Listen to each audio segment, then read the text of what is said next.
This conference will now be recorded. So we're live now. Yeah. Yeah, so go ahead. Well, I think someone else is joining us. There's Howie. Hi, Howie. Hi, how are you? Good. We just started the meeting and we typically record them. Is it okay if you're recorded or? Yeah, yep, that's fine. Okay. Good All right, deal. perfect. And Hannah is here. Should be just a second. We're just getting started. Hi, Hannah. Hi guys, good to see you Hi. all Hello. again. Good to see Yeah. you. It's been forever. Have I missed really that many? Yeah. Wow. Yeah. Well, So, I think it's been a while since I've joined. I've just been so busy. Yeah, I was yeah. gonna say you're lighting up the world with your artistic skills and everything. So Aw, thank you. yeah, that's awesome. Yeah. So we have some new people with us tonight, and as is typical, if you feel comfortable, we just kind of go around. Oh, more people are coming in. Very cool. Yeah. Yay. How have you been, Frank? Hey, I'm fine. I'm doing Yeah, great. you're doing a lot of city council stuff from what I hear. Well, we'll know for sure if I'm doing a lot more in a couple of 3 weeks. Mm. Do you have We'll like see a how the election. Ah, that's right. So you need to be elected first. Okay, gotcha. But I'm there giving a hard time anyway. So Love that. All right. Tiffany, do you want to start off and just say you know hi and to the Sure. group? Hi, everyone. My name is Tiffany, and I was diagnosed with MS in 2005. And I started with relapsing remitting, and now I have secondary progressive, and every day is a new beginning, and every day is a new place in this roller coaster ride of life. Okay. I'm glad to be in this group. Yeah. Well, we're glad you're here. Thanks for yeah, joining us. Yeah. And then Mickey. Hi, I'm Mickey Alderman, and I'm from Florida, but I live in Ohio now, living with my daughter. I was diagnosed in 2016 with relapsing MS, um, and I'm just wanted to join the group and see what other people are experiencing. I started being a volunteer at the hospital and gift store shop and the library, because I lost my job and everything has just changed for me. Uh, at 60 years old, losing everything that you built up in life and going through I just wanted to see how everybody else is dealing with it. And Yeah. so this group, I'm just really thrilled to be part of it. Well, that's good. We're glad you're here. And hi, Howie. How are you doing? Hi, good. Thank you for welcoming me. I was diagnosed in 2000, and I am doing pretty good, but enjoy to be around other people. I actually met Rick because I run my own nonprofit that I founded, and we do skincare for people who are experiencing skin reactions from cancer treatment. And so that's kind of how I came upon Rick through what's called Nancy's List. And then I saw that you guys also do MS and have a group for sarcoid. So I also have sarcoidosis as well. So I was like, oh my God, what are the chances? So I Yeah. had reached out to Rick and met with him. and he suggested that maybe I would like to attend. So I showed up last night for the meeting and realized I was a day early. Yeah. I'm sorry. Did you say where you live, Holly? Oh, I'm from Massachusetts. Massachusetts. Yep. Thanks for joining us. And I see that Doris, you're on with us tonight. We're just going around and doing our introductions. Hi, this is Doris, and I'm from California, and I was diagnosed in 1998, and I was around the age of in my 50s, and I had to go on disability from work, but I was already getting close to the age of 65 anyway. I tried to work, but it was a little bit too much and stressful for me, so and that's about it. Well, thanks for joining us tonight. Thank And you. yeah. And hi, Christy. How are you doing? I'm doing good. How's everybody? Good. We're just doing our introductions. That's fine. I'm Christy. I am from Brighton, Colorado. I was diagnosed 18 years ago.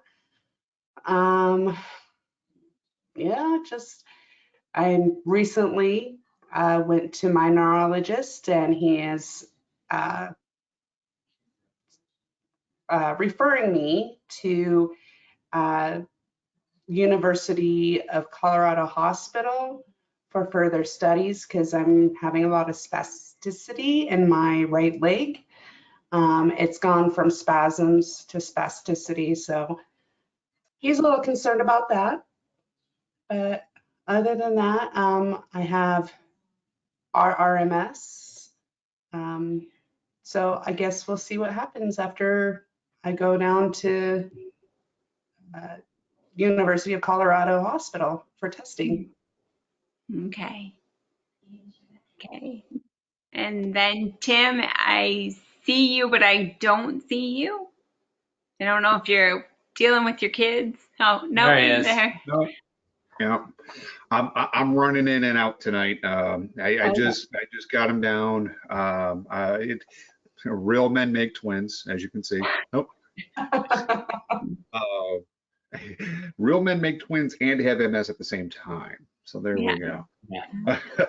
But I am Tim. I live in Fredericksburg, Virginia. I have twin 7-year-old daughters. Yay. Let's see here. I was diagnosed on March the 19th of this year with CIS. So I'm getting ready to prep for my 1-year anniversary. Can't wait to have that party. That'll be fantastic. Yeah. Let's see here. I'm getting my another set of MRIs for my new neurologist, who's an MS specialist, who's head of the department. Yay! So I'll be getting those this Saturday right after Thanksgiving. So Thanksgiving's Thursday. Saturday I'll be sitting for not 1, not 2, but count them 3 MRIs from the head all the way down. Wow. So we're going to go ahead and do that. I believe, well, I'm talking with my general practitioner November the 11th on Veterans Day, and I'm going to see if he can toss me a couple of Valium. I've done it before with taking Valium about an hour before, and I'm usually good to go, and being in the tube. So just, drop a couple of Valium, be in the tube for about 3 hours, and should be good to go. My big worry is I'm on Abaggio. Love the name Abaggio. I'm going to get that tattooed somewhere. But my concern, well, like I said, I've got a new doctor now. I got a new neurologist. Um, and I let them know, hey, they're all in the same department. They all work for the same hospital for VCU. But I had to say, hey, listen, I need to get these MRIs done before I meet with you, and I need to get some blood work done. And with Abaggio, there is the chance of PML. Don't ask me what PML stands for. It's a big long name, but I had to encourage them to set up my labs for that. So that's a big, it's a concern that I have. Being in the pandemic and being on Abaggio, fun times. Oh, and I did get my booster shot. Yay! Yeah. So that's all done. But yeah, that's my only kind of major, if you want to call it a major concern. That's the only thing I've got going on right now. But other than that, life is good, and we are pressing forward. Well, that's good. Awesome. Yeah. And Hannah, did you want just so everyone, we can kind of get everybody's story out there? Yeah, so my name is Hannah. And I have been diagnosed with MS since 2017, June to be exact. And I have RRMS, and I'm currently taking Ocrevus right now. Yeah. And Frank? Yeah, that's me. I was diagnosed in May 1997, though I've had it since 1980 something. Uh, I am on nothing. I'm on secondary progressive, and I'm doing just fine. Uh, I just had an appointment with my cardiologist to check on my other problems. I am off of oxygen completely, Yay. Hey. and the heart specialist said you're back to normal. So it was myocarditis, which is the heart problem that is being caused by COVID, and it does go away if you're lucky. So Okay. I'm doing great. I'm doing Well, great. that's good. And I see that Nancy just joined us. Yes, hi. This is my first time ever coming. Hi, Nancy. Well, it's kind of a big group tonight. We're just kind of popping around and doing introductions. So if you feel comfortable, we're just saying, giving a little bit about our story. So if you want So to chime I in. do. I do. I'd be glad to tell y'all I'm 60 years old and I was diagnosed with MS when I was 35. So I've had it quite a while. I've been a widow now for almost 5 years, unfortunately, but I'm very fortunate to live with my daughter and son-in-law and 3-year-old grandson, and one more on the way. So I've got a really good life. So thank you. Is there anything else I needed to share? No, I think that's really good just to hear that. Thank you for joining us. And um, yeah, I see there are a couple other,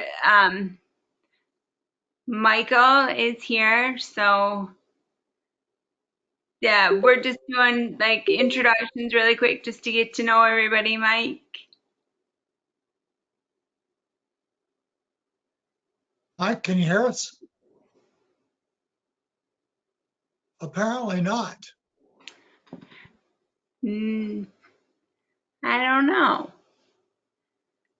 Hey, Well, Mike.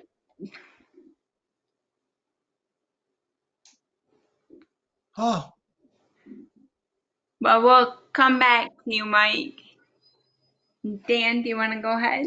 I would. Yeah. Hi, I'm Dan. I have relapsing remitting MS. I was diagnosed in 2000, and I am, like Hannah, on Ocrevus, and I'm with her.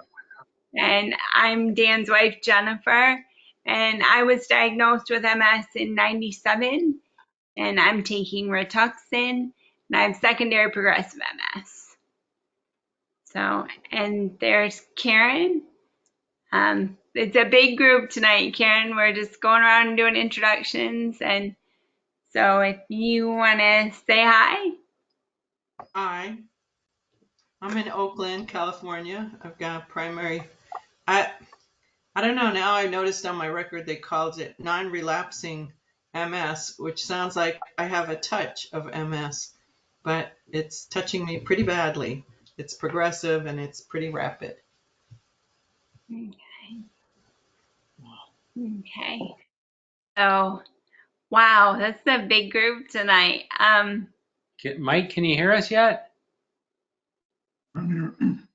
Okay, and so you want to introduce just where you're from, because just so we know who we're partying with? Sure. I'm Mike Pennypool. I live in Arizona, not far from Rick, our leader, and I've had MS. Was diagnosed in 1997. I also have secondary progressive, and it also is getting worse. I've been, since we last talked, I have been diagnosed with trigeminal neuralgia, and I take a anticonvulsive for that. It's supposed to be very painful. It's not that painful to me, but it's, the more I read about it, the more scary it is.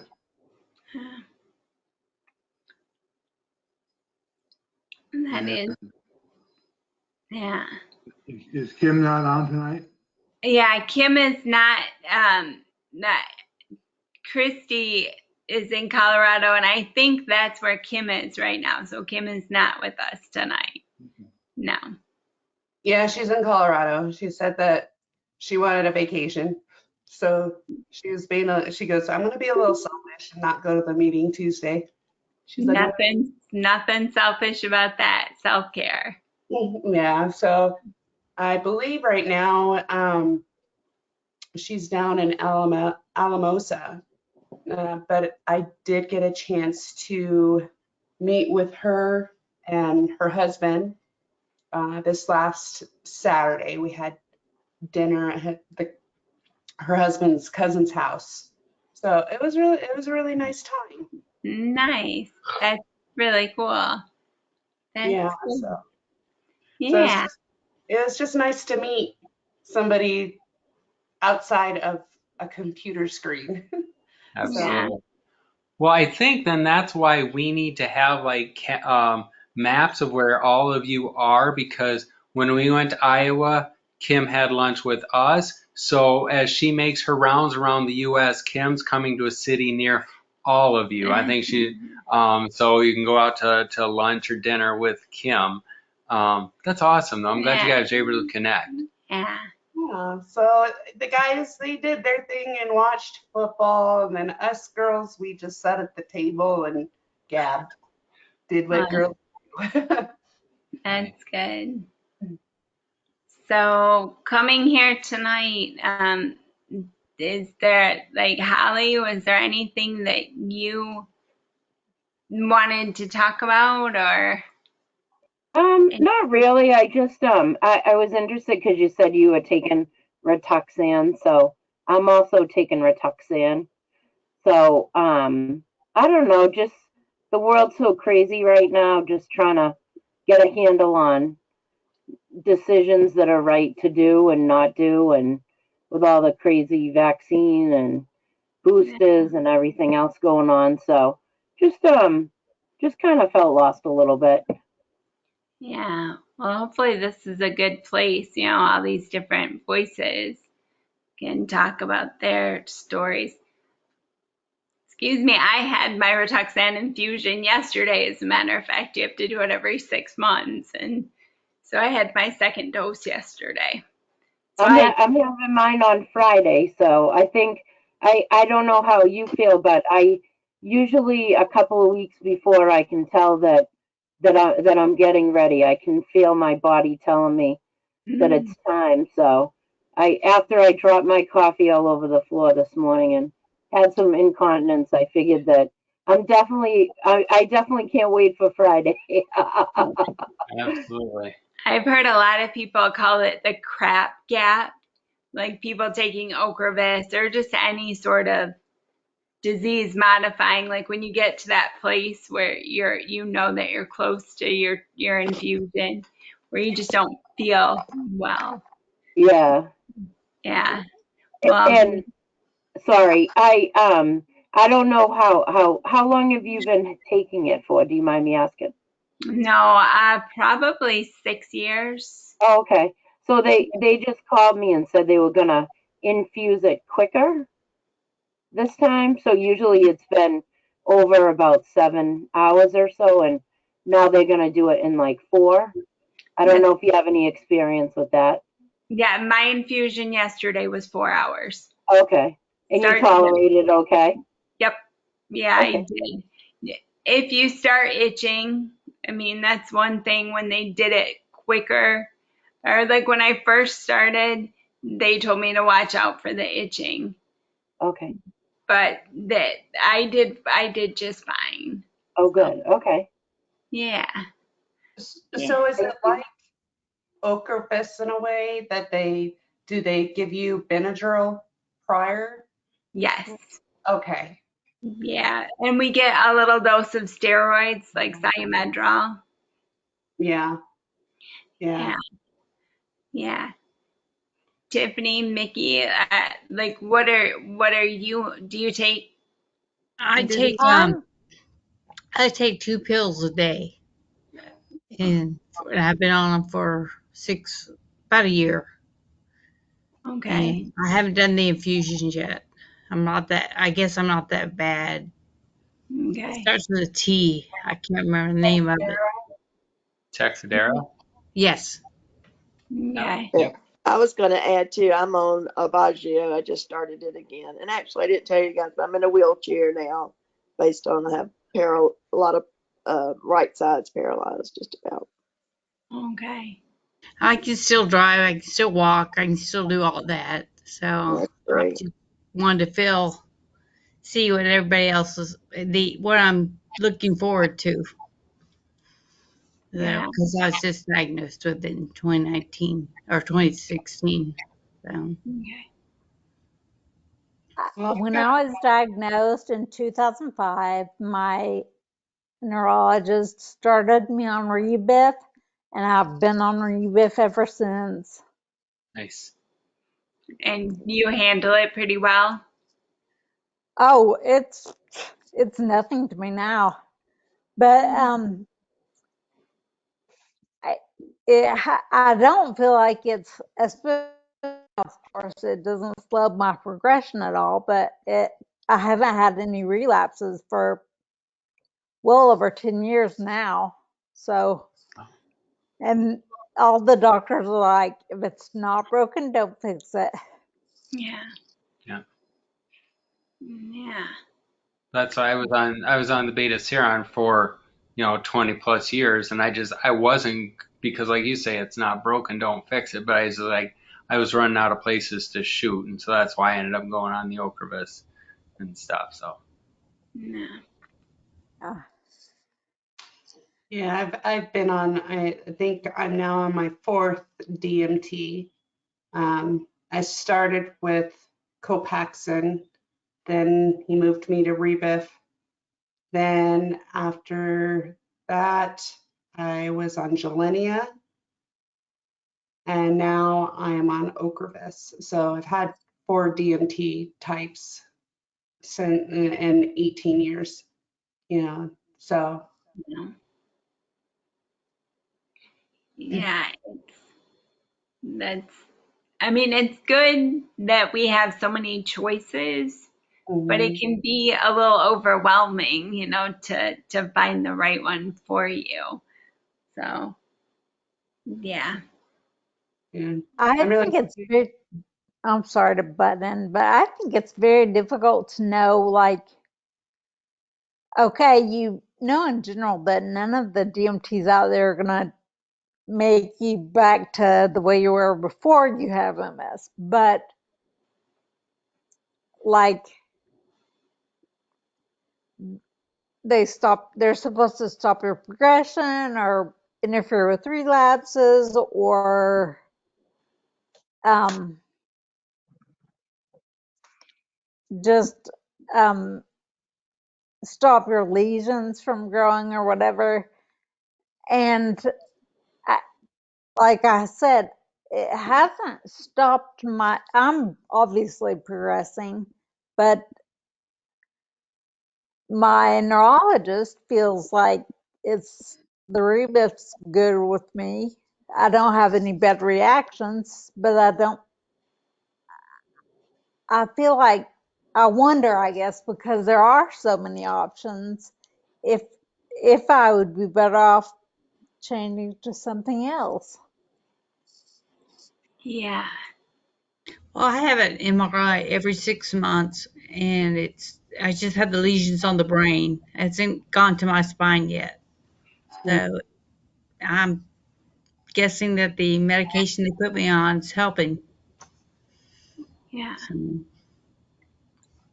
I think that, oh, go ahead. I was just gonna say it was just recently within the past my I think 2 years ago. So not this last MRI scan, the scan before that, it was then I had lesions in my spine. So I have noticed some progression since, but you know, a lot of it has to do with memory. I'm not liking that at all, and kind of slowed down speech. So, but that's about it, other than what's going on with my right leg. But that has a lot to do with me breaking it and then being off of it for so long, and then um, being in the boot, keeping my foot at a certain position all the time. So it's just a whole bunch of combinations that have kind of exacerbated Yeah. the spasticity right now. So hopefully we can find some kind of resolution to it. But Yeah. Absolutely. I understand. Show of hands, how many of you knew how to pronounce exacerbate before MS? Yeah. That's like our favorite. Y'all are educated. I used to call it attack. I couldn't, yeah. Yeah. So. I'm not sure. I still know how to pronounce it. I think I just say relapse. Yes. Keep it easy. That's right. How many people knew the difference between exacerbation, flare, relapse? That's right. Yeah. I didn't know there was a difference. Yeah. I didn't know. I still don't know. I Even was though gonna I say live the with same two thing. I doctors. still don't know. I said I live with two doctors, and I'm like, I have no idea.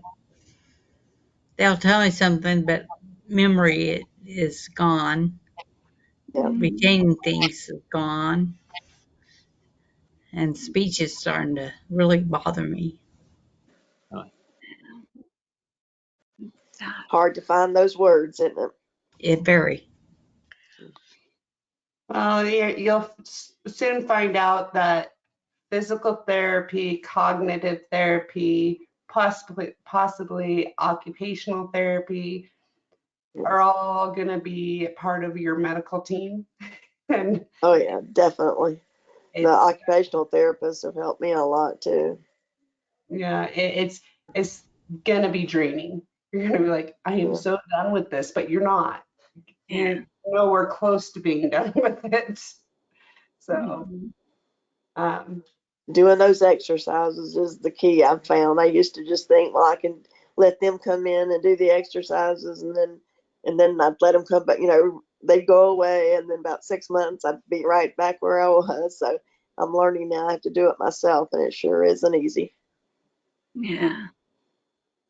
It is. So Wow. So what else? I mean, so y'all came here tonight to get answers to any questions, or what's on your minds? Just to listen to what people are going through, experience. Yeah, Yeah. just to see what it's about for me. I've never been part of a group like this before. So I was curious. Yeah. Have any of you ever belonged to like an in-person support group, or is this? Yeah. No, Yeah. I got, I used to go to all the MS dinners I could find to Mhm. have a free meal.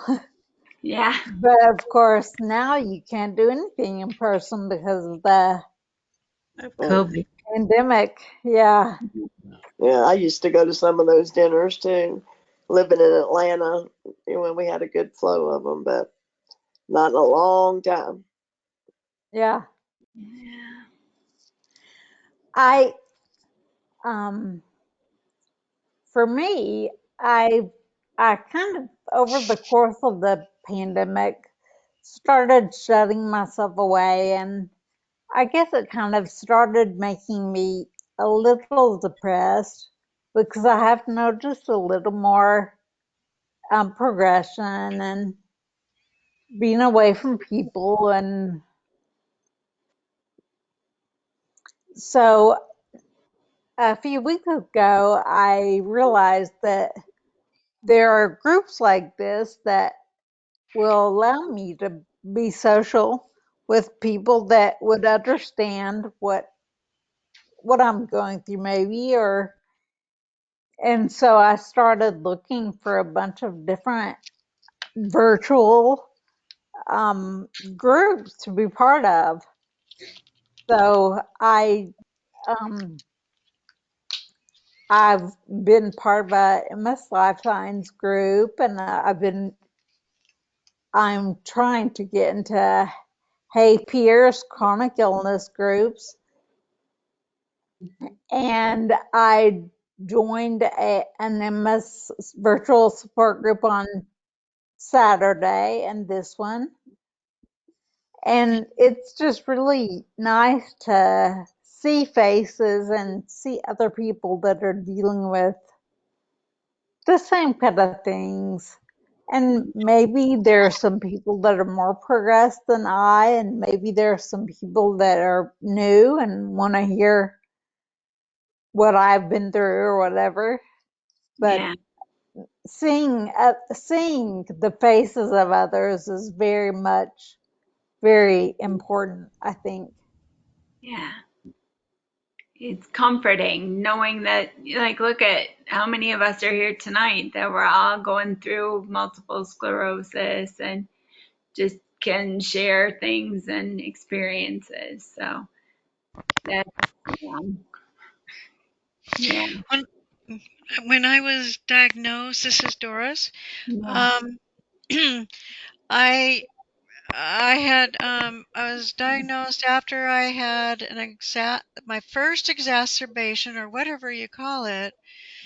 The first When it first happened to me, I had everything happen to me.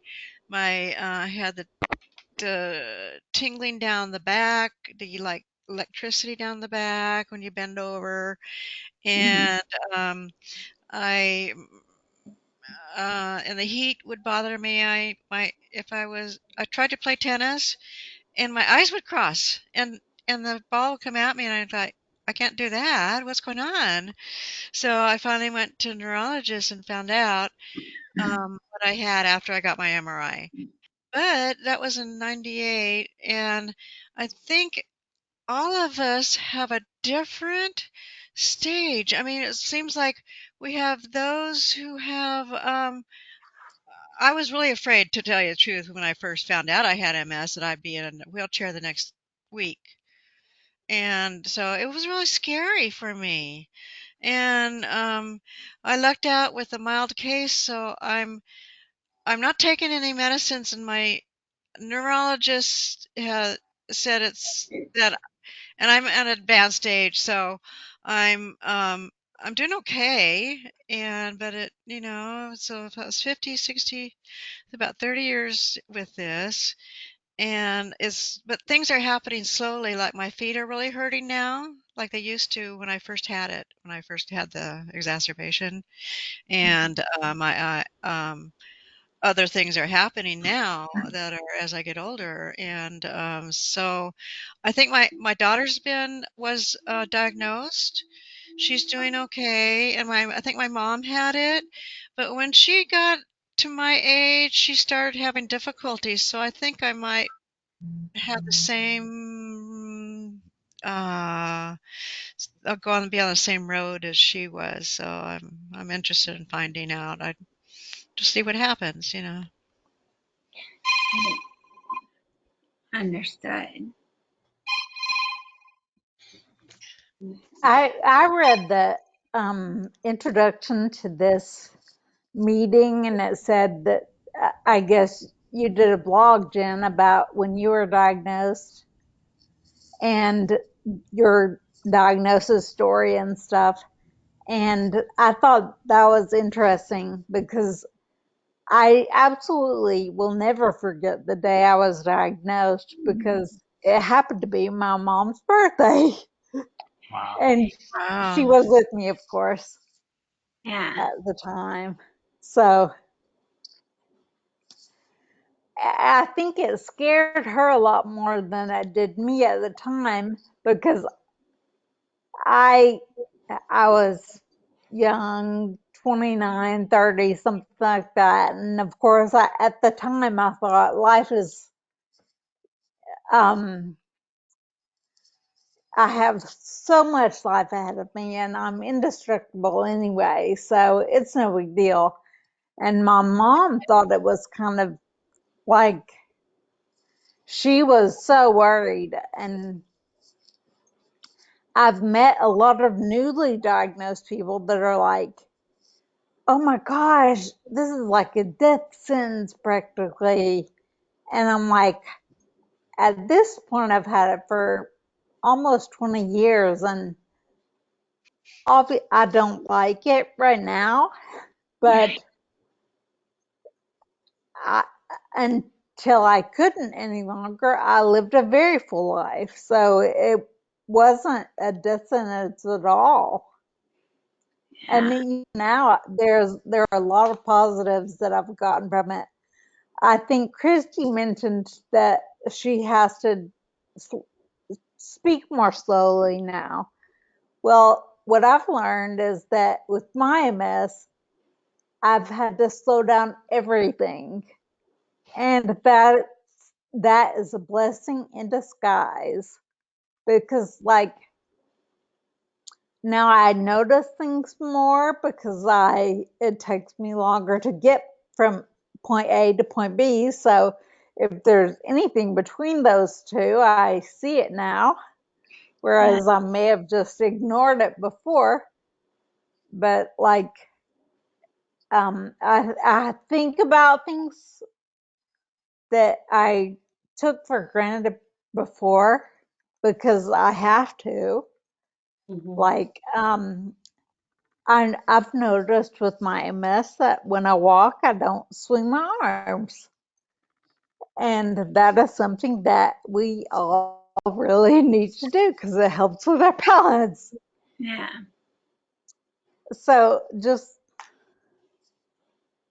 I've recognized the blessings with my MS, and I think over the years, even my mom has recognized that there that her birthday present that year in 2005 was not a death sentence for me.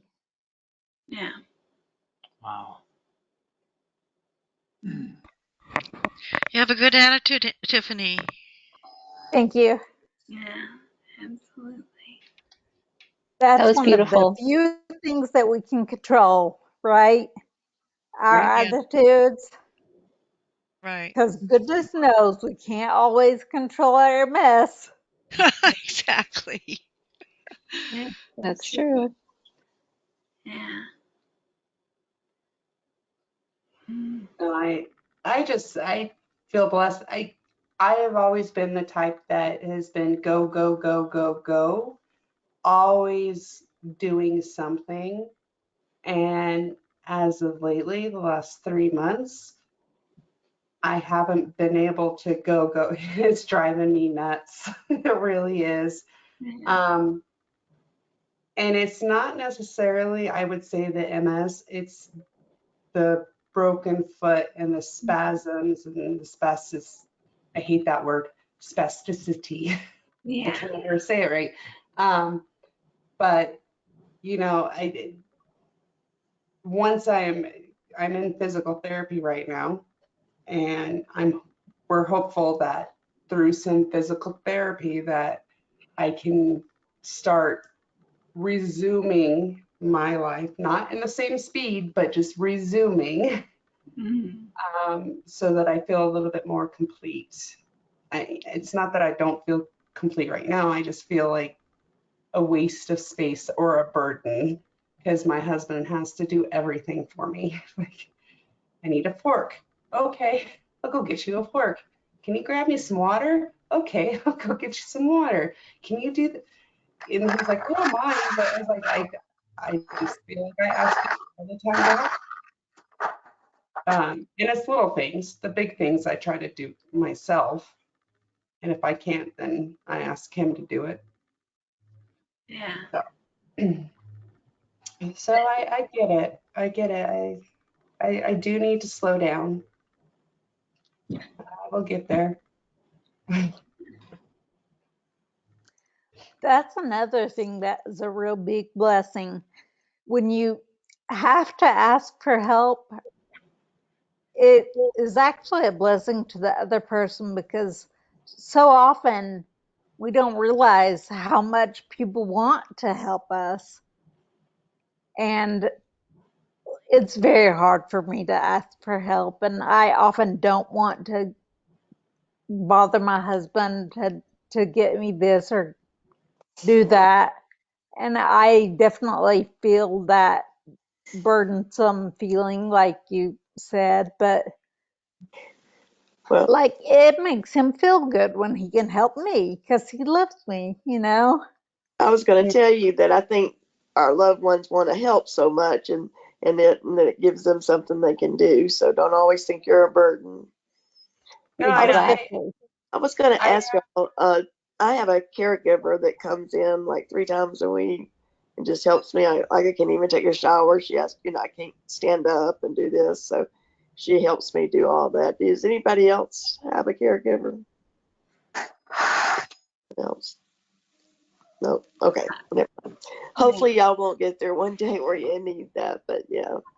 Nancy, actually, I have a caregiver while Dan's at work.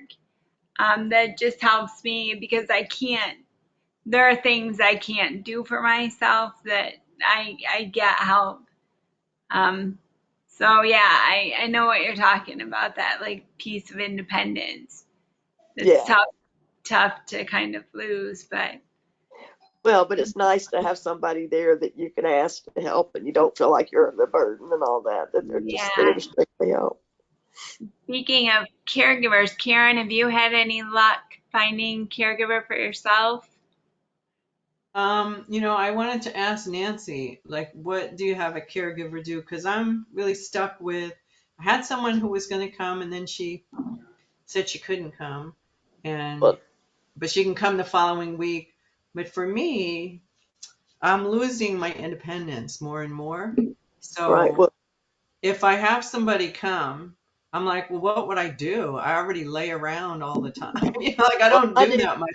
And I Well, enjoy, let me just finish, Nancy. So, sure. I enjoy making, I have a whole list. I call it Karen's cornucopia of breakfast, which I don't even eat until 2 or 3 in the afternoon. And it's like, well, what do I want to do? What do I want to have? And I think about that a lot. And because I don't do that much, like today I noticed there were crumbs on the floor and I was like, oh, I think I'll clean that up.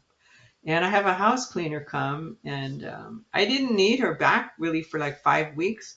So I'm really struggling with having a caregiver to, well, then what you have to direct them, you have to tell them what you want. And How Well, lazy will I get? So I was just wondering what you have a caregiver do, Nancy.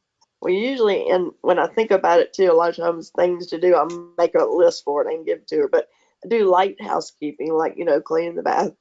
She'll clean my shower and the bathroom because I don't have that, and vacuum the floor, like if you were to need that on your off. But mainly, she takes me to all my doctor appointments and goes in with me and everything, and she can coherently, we kind of get together a plan of what I need to get accomplished at the doctor's office, and she's actually goes in the room back there with me and the doctor, and she helps me formulate that, and, and listens to that. So that's a big help, and just anything like that. And Karen, my caregiver helps me when I go to the grocery store because I can't do that by myself. Just like activities of daily living. Jen, that's my caregiver. She stretches me and helps me get like my legs on my pedaler. Just things that I can't do for myself. She helps with. So I don't know. And Jen also does, like, she would vacuum, or she just kind of is like a somebody just to be a companion and help me with things I can't do for myself. When I So first looked into it, I had a friend who died. It was like 2 years ago, and I went to a memorial, and I just connected with somebody who was this woman's caregiver. I didn't quite, I have her contact, and so I called her in December, like would be 2 years ago, because I'm not really ready. So for me, I was looking for somebody who could also help me figure out what do I need help with and not need help with. And so at the time I said, well, would you like, what do I do about like house cleaning? Is that something you do? I train caregivers. It's like, I know what caregivers do. I taught them, I have books on it, but it's just different when the shoe's on your drop foot and your brain's not working right. And, knowing what you need, how are you going to break this down? So, she said, well, you should probably hire someone to clean the house. So the house is like nice and sparkly, and we can do like a little sweeping and all that. So I had a few different house cleaners, and at the time I had a social worker, and she moved to San Francisco. I'm like, I may need to, see if I can establish with someone else, but she was just great. So I had like issues, just I don't want anybody in my house cleaning my house. I mean, even that was hard. And so, yeah, the second house cleaner that came, she was amazing, but she would often change, and she always had drama. And then my social worker said, well, this is helping you like learn how to manage caregivers. So, give her one more chance and see what yeah, happens. So it's just a lot, and I notice I'm really resisting, and I do need somebody. And I was at the grocery store last week, and there was some guy in a wheelchair. He was definitely old. I found out in his 90s, and he was saying, "What's can I have that packet on the bottom? What's on the bottom?" And so I wanted to see what food it was, like prepared food. And then this woman came over, and so she's his caregiver. So I thought, well, I should ask for her number. So I found her in another aisle, and hmm but she mostly does house cleaning. And she said, he pays me a lot, and I do a minimum of 4 hours. And I was like, well, give me your phone number. And then she called me twice and emailed me, but I wasn't available. And then I called her, and she's like, I'll call you back. And she didn't. So I'm already like, okay, forget that. Like, yeah, but she even saying, you have to find the right person. Like for me, it's hard to cut my toenails and my fingernails. And I used to do that as a nurse, which is like nurses don't do that. And I used to do that on people. So I have a list, an ongoing list of what kind of things, just it would be helpful for someone to throw out my garbage so I don't have to go down the stairs. But I'm getting real stuck on, I have still never resolved that home care issue, that home PT and OT. yeah. So I'm wondering, D- is that something, because when I first got found a support group, that someone said, have you had OT come to your house? I said no. And then when the doctor suggested it, I thought, well, I heard about that. So has that happen to other people? Like you have MS and you have an occupational therapist? Because the one who came just said, well, you've already figured everything out. And besides, you can't, because of your diagnosis, you won't improve. So Medicare won't pay for this. Now, she was a travel OT. She was leaving town in 2 weeks and she's a newly graduate. So I'm wondering with other people, have you had OT come to make you safer in your home? Yeah, I've had them come to just give you the ideas of what you could do. I'm not sure if it's occupation, but it's some kind of person that'll come out and do that. And that was through what? Your I think health it's the, insurance? Or? yeah, that goes towards your, then you can get money, but they charge your Medicare and the health insurance. Actually, but for my caregiver, I have to pay for that out of my pocket. Insurance won't cover that. Yeah, that I know. But the So OT, I mean, it's been since the first week of August. But this is something, I don't know, other people might want to look into anyway. I went up the chain of command in this I went everywhere. And the last person I wanted to talk to about it was my primary, and I had set an appointment with her. And she was kind of horrified by it all. In fact, my primary is like thinking about, she said, a lot of people are thinking about rethinking their priorities, and I don't think I want to stay here.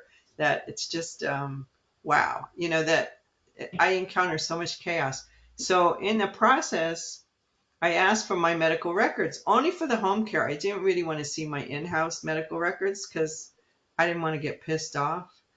But since I met her, it's like I had nothing, like in 1996, whatever. And in 2005, they said I have osteoarthritis. And I feel like, I mean, wouldn't I know if I had osteoarthritis? yeah.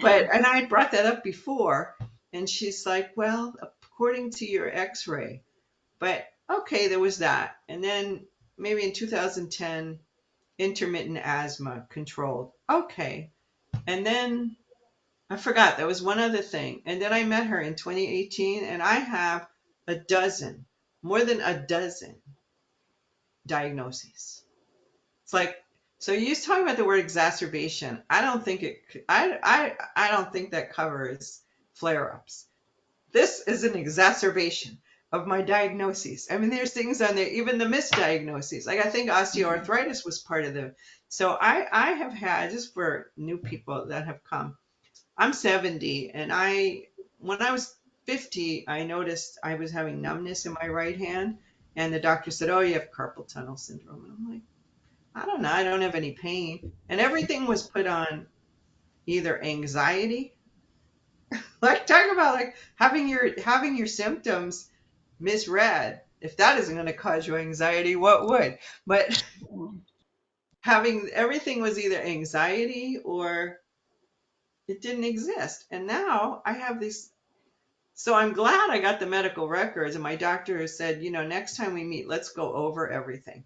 Because, they went on a fishing expedition, told me I had thyroid cancer. Then I had surgery. Then I came out of the surgery and I was so mistreated. I'm an RN. Before I complain about an RN, I will really like err on the side of perhaps.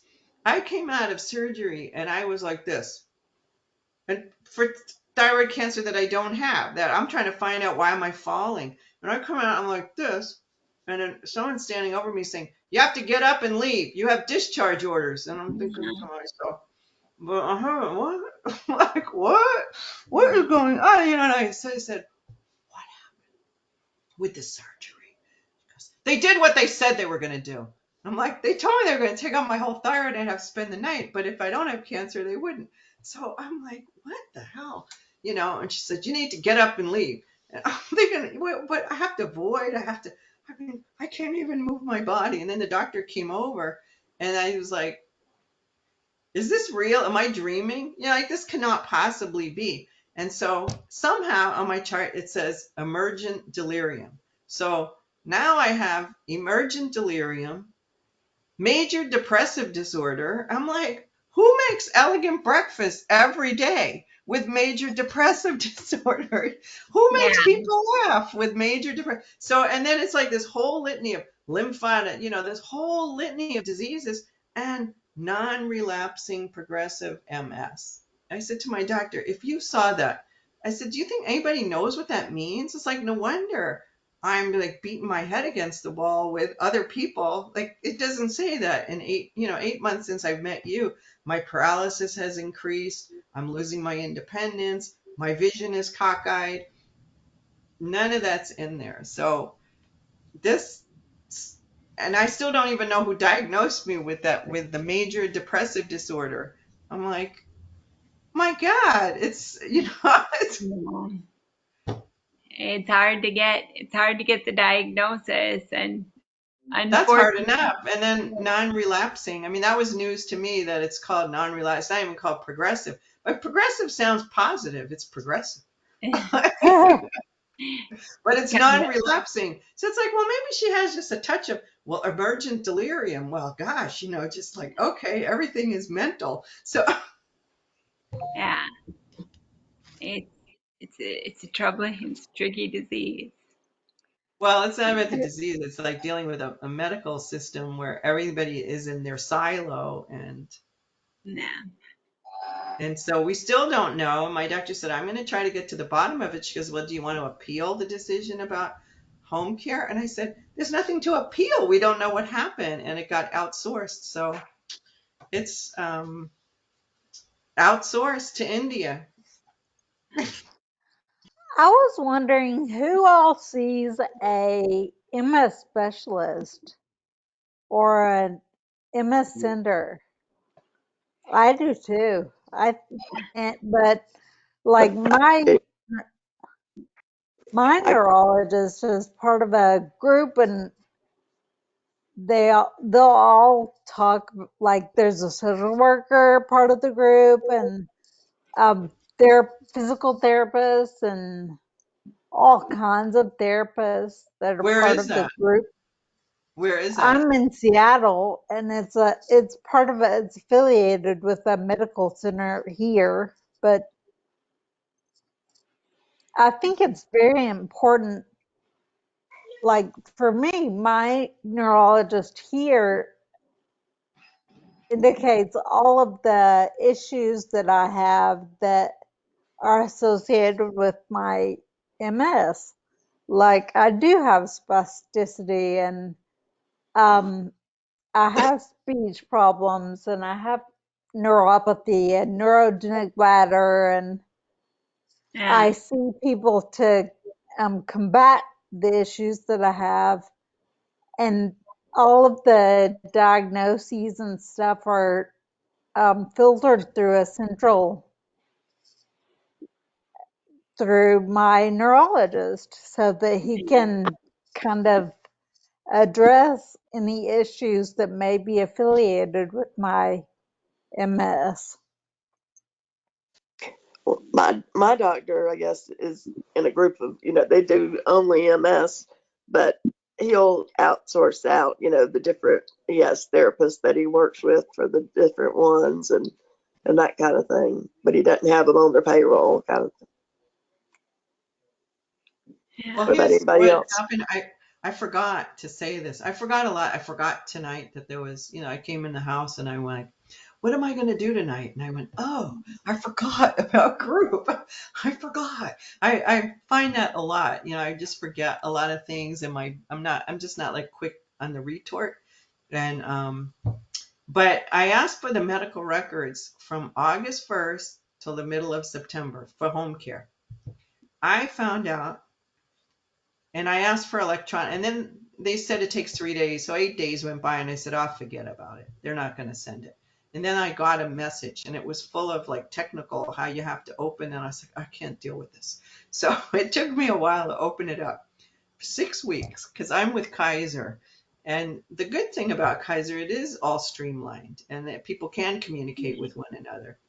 But what I discovered, that's maybe the mixed blessing of this home care fiasco. 144 pages of electronic medical records that covered 6 weeks. Yeah. Well, no wonder nobody knows what the hell's going on with me. 144 pages. There were a lot of empty pages, and then there were 10, maybe 8 or 8 or 9 updates to my address. I haven't moved in 20 years. But, instead of just updating the date, it's like pages and pages and pages. And then I did discover, because I felt like nobody got back to me, and I did discover a note from a social worker because my regular one had moved on. And she wrote that she called me and left a message. I'm like, I didn't get a message. So I went through all my messages and I went, oh, she did call. Okay, I feel good about that. But just things like that, like how did I miss the message, is just more frequent with me. It's just a lot more frequent. And that's just been 8 months of since I've known you guys. But in 2 years, I didn't. 2 years ago, I had a walker, but I didn't even use it. Now I have tons of them. So it's pretty disturbing to get. And I, so I know since for at least 20 years, I've had symptoms, and my specialist thinks I had it beforehand. And, everything I've read is like you hit age 70, you get older and you don't have the resources that you had before to cover. Yeah. So, like, I was a genius. I didn't know that. Now I just I'm like, people are like, oh, everyone's like that. And it's like, I was a genius. I didn't even know that. I see things that I wrote 2 years ago about what happened to me, and I'm like, I wrote that? Oh my God. I mean, I'm still articulate, but not like that. And I knew the word exacerbation. Well, Tiffany, you said something, Karen, how the flight of ideas work. But Tiffany, you said something about a neurogenic bladder, and I want to share with the group. We're all friends here. I am getting Botox in my bladder November 10th. Yeah, November 10th, and I'm scared. Say it. I'm scared, like poopless, and I'm nervous, and I don't feel like my neurologist is pushing me, but she's gently nudging me in that direction. So I'm going to do that. Have any of you done Botox for your bladder? No, So but I've checked into it really well because I wanted to, but for some other reasons, not that. I do Okay. that Why, because why I are you have to scared? self-cast. What are you scared of? I'm scared, not again to give you more information than you need, but what if the Botox makes it so that I can't void on my own? I am scared about catheterizing because I've been living with the disease this long and I've never had to do that. So that I'm afraid that I'm like opening a can of worms. But Jen, a couple of things. So I'm a skin lady. I'm a licensed esthetician. So we do. I know I'm pretty familiar with Botox, and it's very safe, and I know that my husband has an eye issue, and he gets Botox.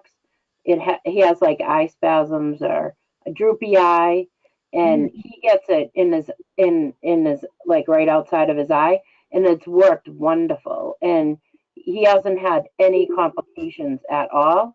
And even being in the skin business, I've never heard of any like complications from the Botox. I don't know. I've never had anybody that has had it in their bladder, but I don't know if that helps at all. okay. Well, Did you thank read you. about side effects of it? I have, and I'm reading, and I'm still, I mean, it's good just to talk with you all. And I think we'll probably have one more meeting before I do it. And Well, like mark your calendar then. So come back on this date and hear all about it's just, I mean, I've read about it. I would like to talk with someone who's had it. And I think What I could about, probably talk to the what about, urologist and see if she has any patients who would talk with me. yeah, the urologist, I today had that tibial nerve stimulation for incontinence, and it's amazing that it works. But before that was suggested to me, and that was, I can't remember, it might have been 5 years ago. The doctor, she's really great. She's really, really great. And the department is amazing. This department is, I keep telling my nurse, just like, you guys, you got such a lucky spot for being in COVID. And she goes, I know, like, we all get along. We like whenever the doctors stay, they respect them. They have just, it's unusual. But so I have great faith in this department and in the urologist. So when I was first having incontinence, she was suggesting different things. And I know she did say Botox. In fact, when you brought it up, I thought, well, maybe I should look into that. But so it doesn't scare, there's a lot of things that scare me. But I'm going to say that one doesn't so much scare me. And it does, the fact that she was suggesting, and she said, well, there's different things we can do and there's surgeries, but before we try, why don't we try this tibial nerve stimulation? But, we can go with, but, like she made me feel like we can make this work. We can do something for you. So That's what that's, that's what I'm hoping. So I'll let you know how it goes. I mean, I feel like it's time and I have to do that. And Michael, with your trigeminal neuralgia, could I had that, but my pain was a little bit different than what you were talking about. But I had gamma knife surgery and that gave me some relief, but I know some people don't get relief. Is the medicine that you're getting, is that giving you any relief? Yeah, they've given me uh,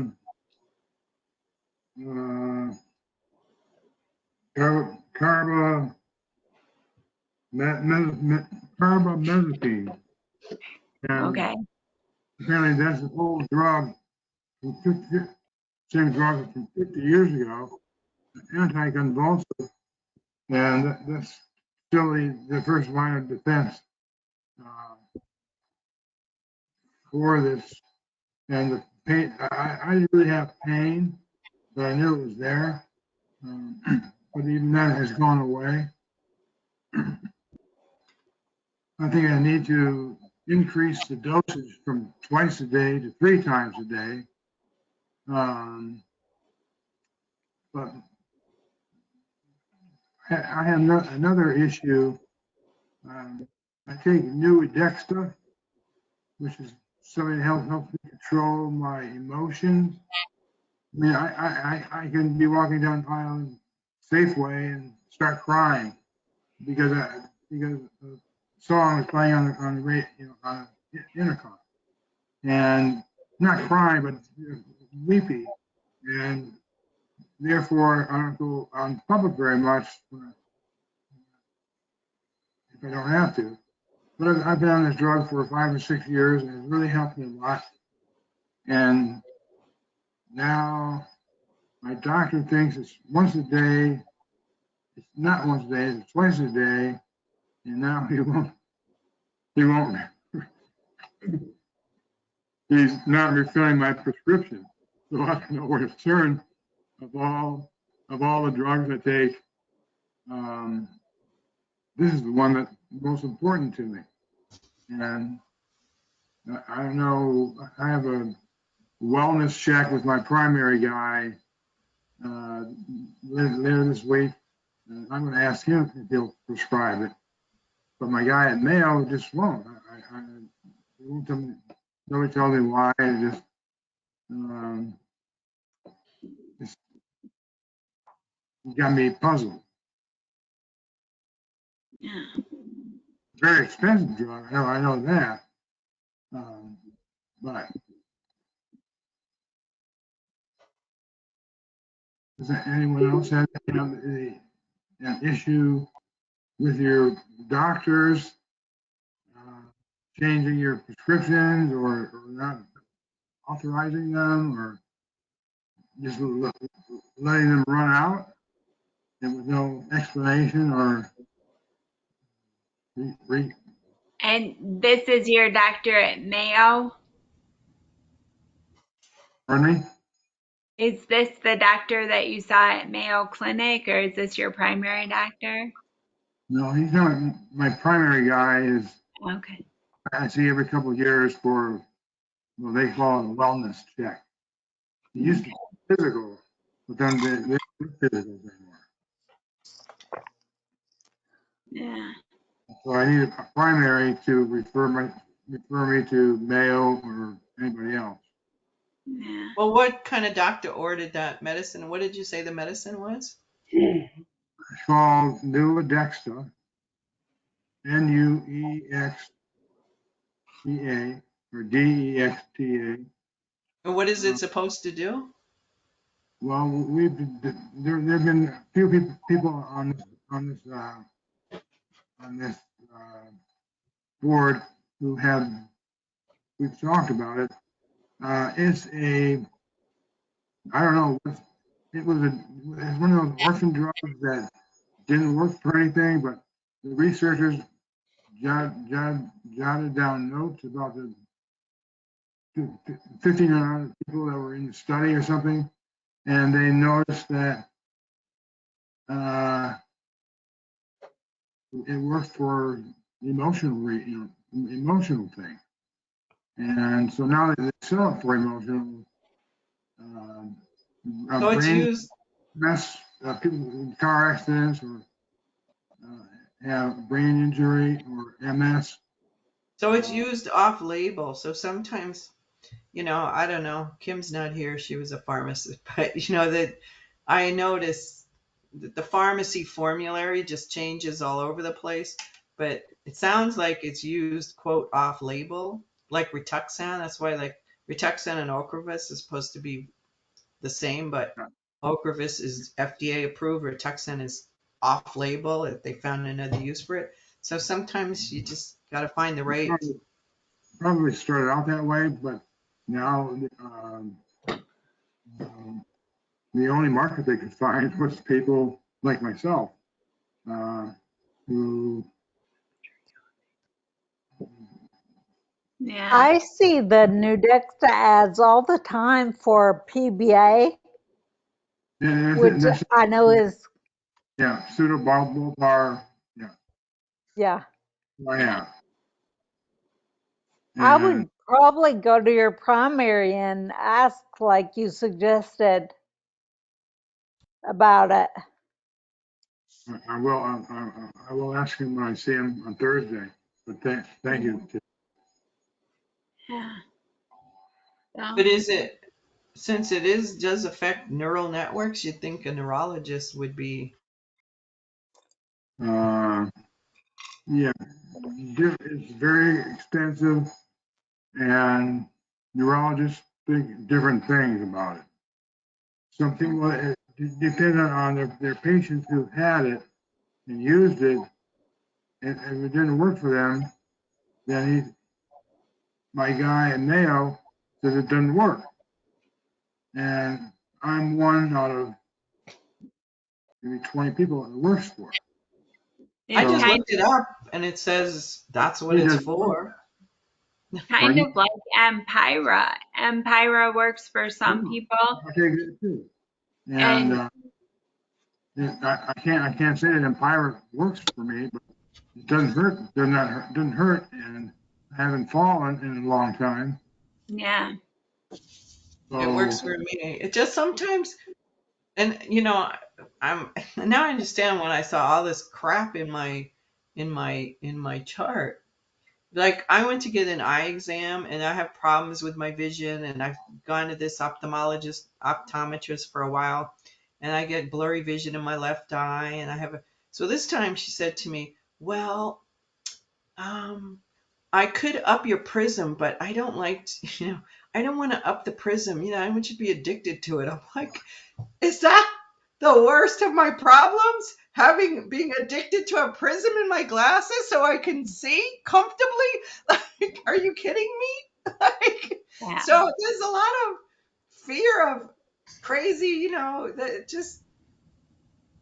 Make me comfortable. I got a lot of stuff I'm dealing with. If I have to have a little extra on my glasses, make me comfortable. I didn't ask for it. She was just saying, let me see if that helps. And I had Yeah. an ophthalmology appointment scheduled because I know I have cataracts.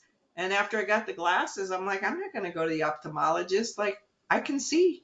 Yeah. I can see better now. But you just can't say, oh, the doctor said this. There are just so many stupid things that doctors could say and think that, it's not working for you, Michael. You're like, no, I'm not finding a good, I'm not accepting this. Yeah. And you No, just no have to, one. One thing I always, or I'm always reminded of with regarding doctors is that even though there had to be somebody that was first in the class, there also had to be somebody that was last in the class. Nice. So That's like,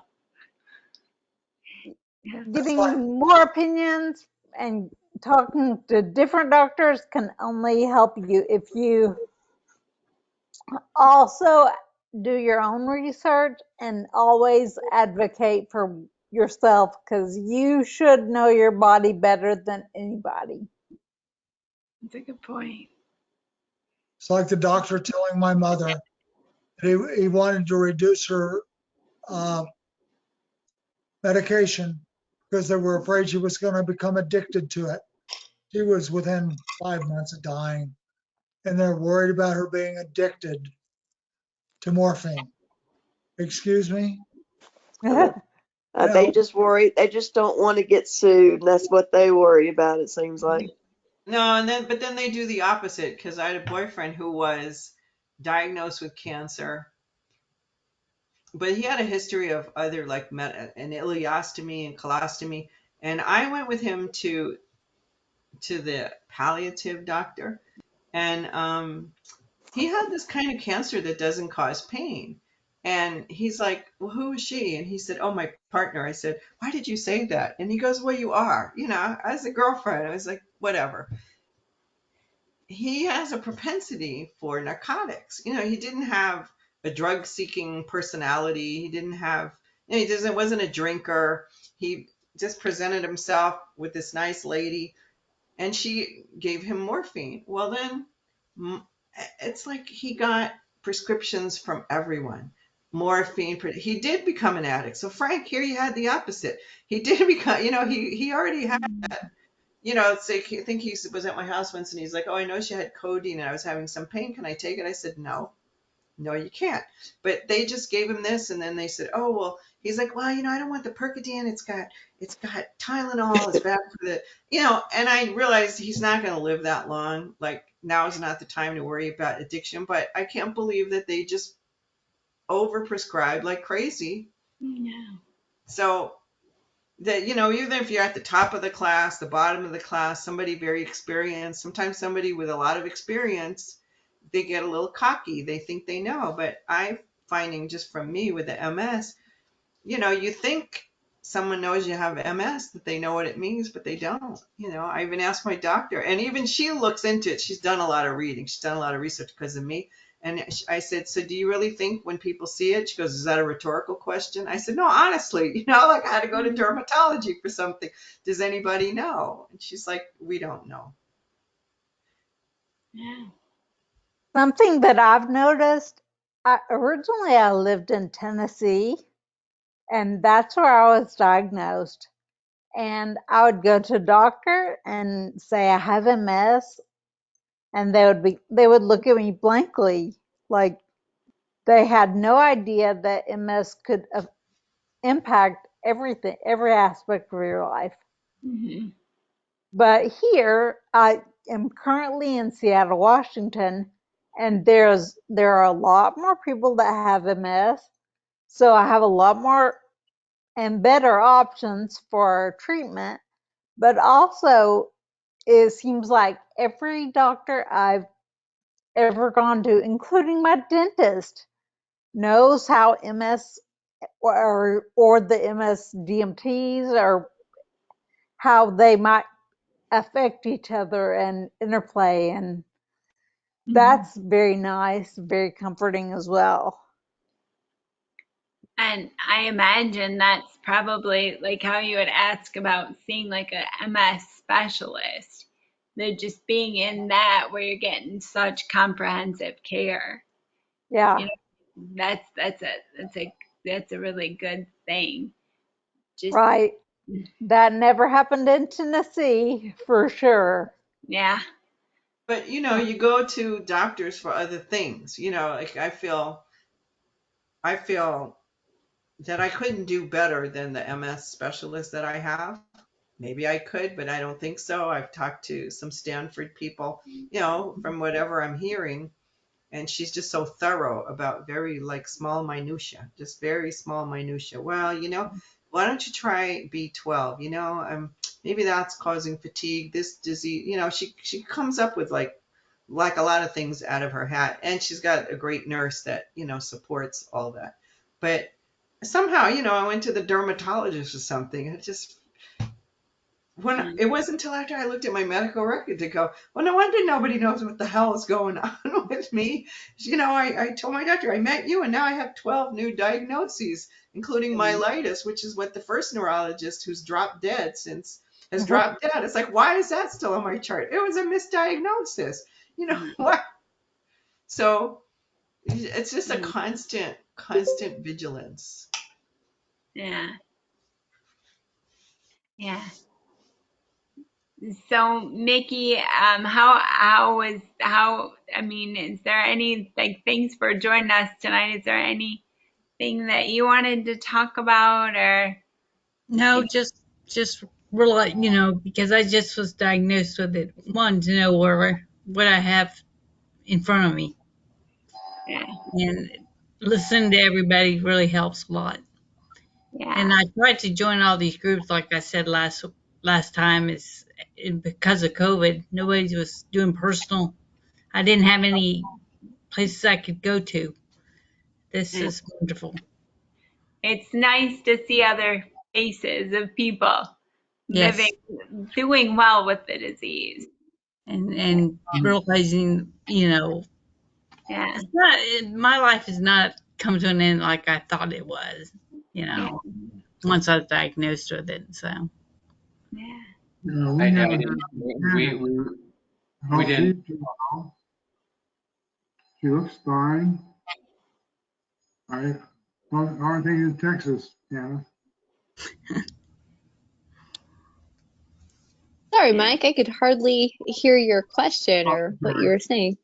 Uh, Oh, I haven't heard from you tonight, and I wonder how you're doing. You look great.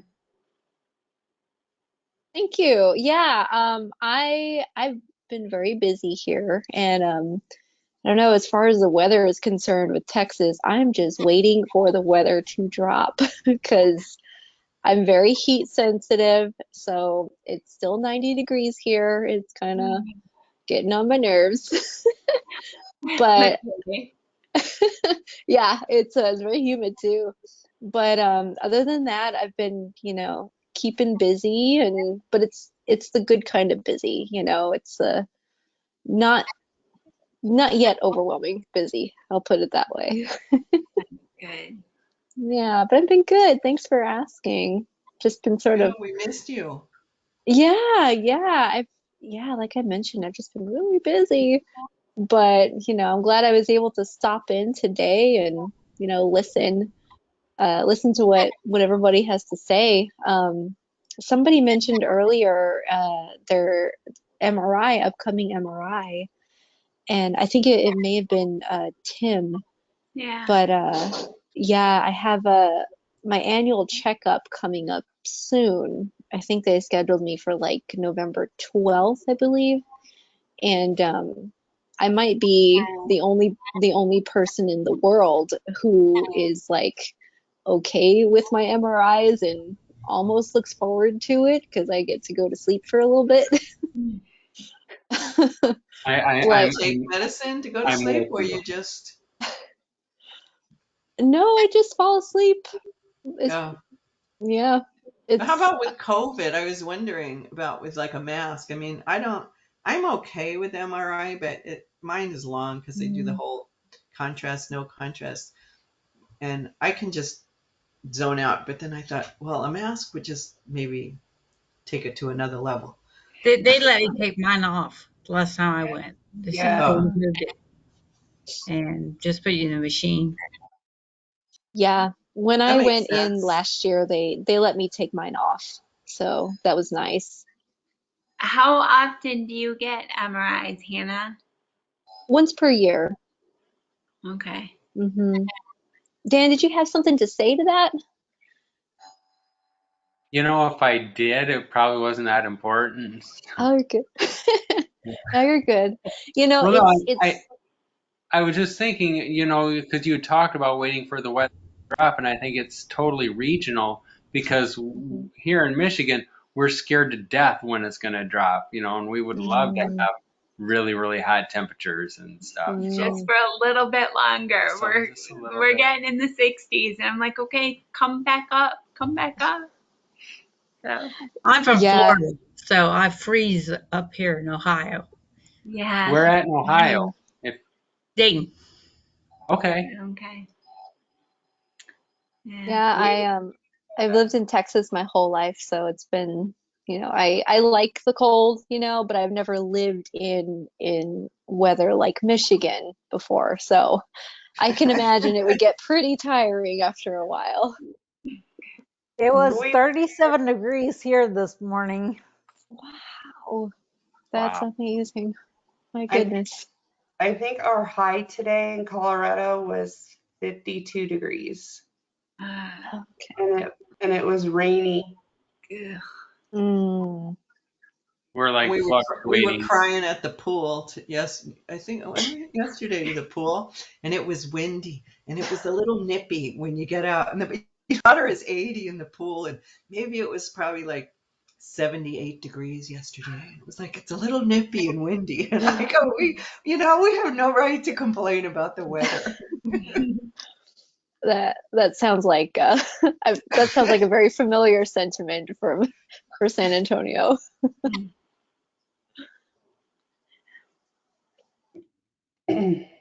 Yeah. I'm not so sure about the video etiquette, but I got to sign off, guys, for now. All right. Well, Nancy, But thanks thanks. for coming. All right. Thanks. Nice And to meet you guys. nice. Nice to meet you. Nice All right. meeting Thank, you. Just thank before you you. sign Bye-bye. off, Nancy, Bye. do we have Bye, your, Nancy. I was gonna ask Nancy if we had her email so we can reach her again. Oh, Nancy, do we have your email contact? You're muted. You're muted. You have to unmute. Yeah. Nancy, you're muted. Sorry, I'm trying to forget that little red button up there. I Yeah. have to go click it. I'd say, yeah, I've gotten some emails. That's how I knew about tonight. I went Okay. through it. All right. Okay. As long as Yeah. okay, as long as you're getting all right. And if Yeah. anybody else, All right, take care, Good Nancy. Yeah, night. Night, if I Nancy. can just figure out how to get off, I'll sign off. there should be Big a red button. A little, red X that says leave. yeah, look for the red X that says leave. Oh, okay. Hang on a minute. Let me go back somehow. So, and if there's anybody else, but if we don't have, if you haven't given your email to us, please do, and then you'll get a reminder before each meeting. Yeah, know- Holly and Tiffany I have Holly's I put in, and Tiffany, I don't have Nikki. yours if you'd like it. No, I'm getting the NCAN email, so Oh, it okay, must be there. then you're in. Thank you. Yeah, Okay. if you're getting the ANCAN email, then we've got you entered. And Holly, I'm so pleased to see you in the right meeting. Sorry about that. Yeah, I finally got the right day. I said to my husband, "Oh my God, I had the wrong day." So if you can remind me for tomorrow, then I'll be on the right day, and I'll get some information. We're glad that you were here on the right Thank day. you. And I Thank was you. going to say, the next meeting will be October 26th. Okay. So In Michigan? yeah, Yeah, After Karen, that advertisement, right? It's like, Karen, no, it's too you cold. bring a coat. Come to Michigan. I was going to say it's going to get cold. Yeah, if you're, yep. Although you're a New Yorker, yes. No, she's out in But Oakland. so Well, you long ago. long ago, you don't San miss that. Francisco, San Francisco is always cold. And when I moved to the Bay Area, I stayed in San Francisco, and I stayed at someone's house. And every day I'd say, "Do I need a coat?" And she said, "Do I need a coat? Do you think I need to go out with a coat? It's summer. It's July." And she says, "Yes, you always need a coat." Yeah. Karen, did you find a water exercise class? I don't go. I just go to the pool because it's 80 Okay. degrees. I don't need an exercise class. I mean, I just go there and Okay. walk on water, and then I swim. But it's 80 degrees now. I call it the aquatic senior center because I'm in the slow lane with all the. And every once in a while, somebody from another lane, they're like, "Oh, there's only 2 people in there," and I tell the lifeguard, they don't belong in our lane. I'll tell them. And so it's with COVID, it's like no social life, and I go to the pool, and the lifeguards are so nice. They get the elevator up and down for me now. And so one of them, she said, "I'll tell that one to go. No, I'll tell him, don't mess with my girl." So Hey, yeah, Rick. just moving is great. Yeah. Rick, I don't know if you heard Christy say that Christy and Kim met in Colorado, or they're this Oh no! Wow! Did you have fun, Christy? Yeah, we had a lot of fun. We just hung out for a few hours, but it was a lot of fun. And I got to meet her husband and her husband's cousin and his wife, and it was just really nice. It was like I was saying, it was nice to like see somebody in person, not virtually on the screen. I So, know. but yeah, I we had. know. It's really special when you've built a relationship with someone who you feel like you really know, um, but you've never met them, and then you finally meet them in person. It's pretty amazing. Yeah, yeah, and it was nice also to see more than just this of her body. you know Yeah. so it was very nice. It was very nice. So it actually happened on a day that I was actually able to walk on my own with the walker, and not rely on my scooter. Um, so it was kind of like a, I'm going to say this, a weird blessing, to be able to go spend some time with her and be Hi, able to Tiffany. be ambulatory. Bye. It was nice to see you, Tiffany. Tiffany is leaving. So Bye, Tiffany. hopefully see you next meeting. Take care. Bye, Hannah. Yeah, my phone is about 8% battery now, so I'm gonna run too. All right. Okay. Well, Well, good it's See you to again, see Hannah. you, Hannna. Good to see you guys again. Good to meet everybody too. Yeah. good. Take care. It's about that time. So, and I've been in solid meetings since 3 o'clock my time. So Yeah. I'm going to leave you too, but I just wanted to be sure to say hello to everybody. Yeah. Well, it's good to see you again, right? Good to see you. I'll drop you a line tomorrow. Okay. Thank you. Okay. See Goodbye. you again, Rick. Bye. Bye. Goodbye. Have a good night. I just wanted, because we're on that topic with Michael, I looked up the medication you talked about. I don't even see a reason why they wouldn't renew it. But there's, exacerbation became a word today, but and many of us use the other word, incontinence. So I was looking up the medication, and there's an article about emotional incontinence, and that's what it's for. This just emotional incontinence, and it's got related to different syndromes, Parkinson's, pathological crying, laughter, multiple sclerosis. So it does Yeah. show up on that. So now we. So is that like when we promote this group? So like Yeah, on we're social about no, media? no, no. That's only. Well, It's only no, for because the I just in crowd. No, well, it's only for like the in crowd. No, not at all. We don't want to brag about it, but well, I not was at all. just It's just thinking like. like Sesame Street, and like this episode is brought to you by the word incontinence. So Well, and then another point of that is I am going to, because they use an